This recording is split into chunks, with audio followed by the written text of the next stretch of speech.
under the Republic of the Philippines. Okay, ang ibig sabihin ng iyong sinabi kanina ay ito'y politika lamang dahil sabi mo, wala namang kapangyarihan ang House of Representatives para i-inquire ang mga ganitong bagay.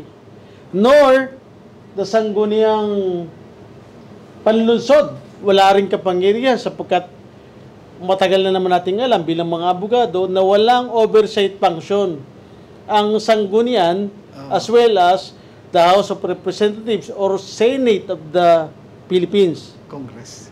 Or the Congress, Chair. Walang kapangyarihan na magsagawa ng tinatawag na oversight function.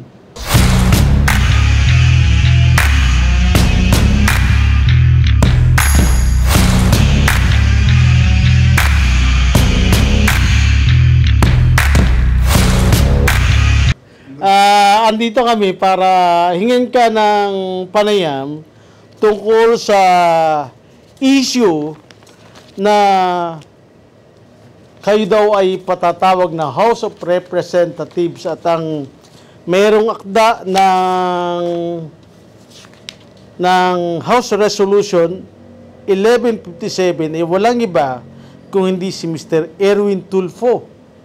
Ano ba itong ibig sabihin ng sulat na ito sa City Government of Tayabas? Bakit parang ipinatatawag si Mayor Lovely Reynoso, si Vice Mayor Rosauro Dalida, at si City Administrator Diego Narsabal?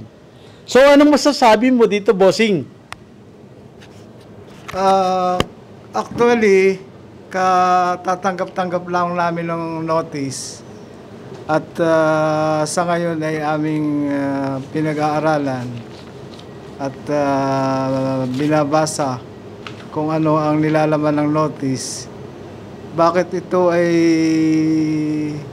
in aid of legislation kung wala pa ba tayong legislation covering those term of transaction o mayroon na naman.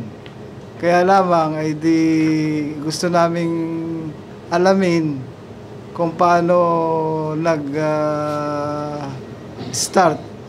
ang pagpapatawag sa amin dahil yan ay local transaction at sa tingin namin ay walang jurisdiction ang ating Congress para sa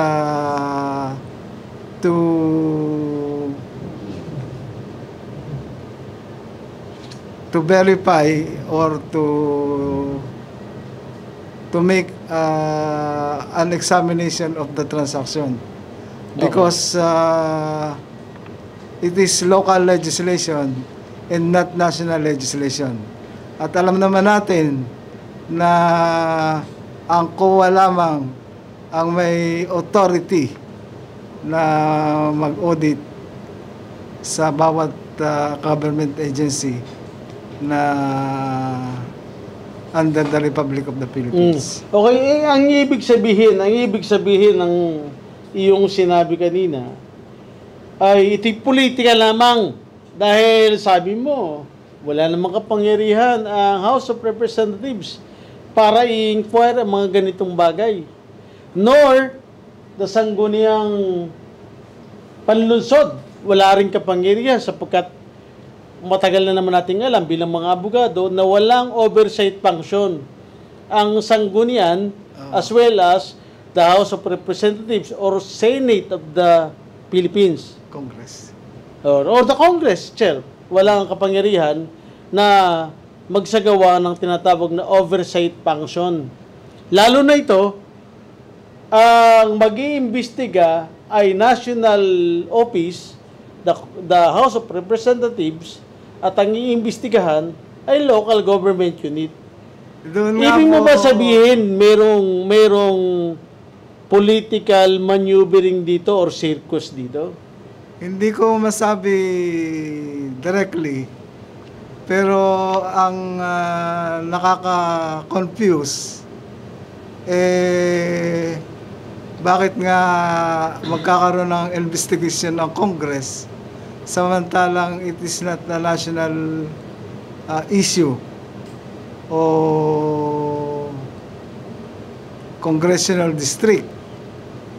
We are we are part of congressional district. Pero alam naman natin na ang commission audit lang ang pwedeng mag-imbestiga at yan naman ay sa tingin namin ay taon-taon ay ino-audit kami. Kaya sa aming pagtatantya, ikaw rin naman ang nagsabi na it's a political, pero ayaw namin magsabi na it's a political in nature dahil kami naman ay administrative incumbent official sa ngayon. Okay.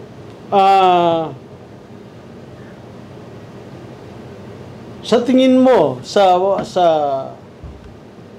political landscape na meron tayo ngayon dito at saka sa mga surrounding political activities na nangyayari dito sa City of Tayabas, meron bang tao na gustong kalagkarin ang napakagandang pangalan na Tayabas City sa Kongreso?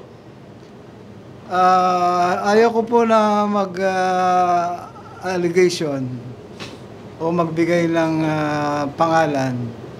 Pero ang amin pong nasa in the back of our mind, may pagka-political in nature. Dahil alam na po natin naman na malapit na ang eleksyon. At sa napakaganda pong performance ng ating mayor, ay kung may lalaban po, ay talaga mahihirapan. Dahil ginagawa po ng ating mayor almost 24/7 ang siserbisyo sa ating po mga constituents. Amin pong iginagalang ang Senado, ang Kongreso, kaya kami ay naririto ngayon para sagutin kung ano man po ang kanilang katanungan na abot ng aming makakaya at hindi naman po sa pagmamalaki ay abot ng mga dokumento na aming dala-dala ngayon. So, ibig sabihin, kompleto ang dokumento na meron kayo ngayon para pasinungalingan o recombat ang mga alegasyon laban sa mga nakaupo dito sa City Hall of Tayabas. Yun ba yung gusto mong sabihin, Piskal? Yun lamang po, ang katotohanan lamang po ang aming dala-dala ngayon.